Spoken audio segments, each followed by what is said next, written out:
Ayi Jajja Kiwanuka, nga ggwe nannyini kuwanula nsaba ompanuleko bino byonna ebisiraani wamu n'abalabe abantambulirako abambuzizza emirembe.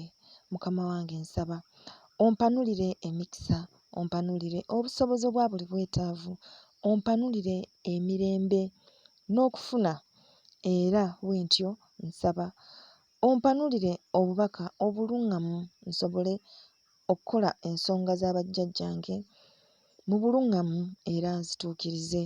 Nkimanyi nti ggwe ky'ompadde teri asobola kukinziggyako, kale kyenvudde nkusaba ayi Jjajja Kiwanuka ompanulire ebirungi ayi Mukama wange.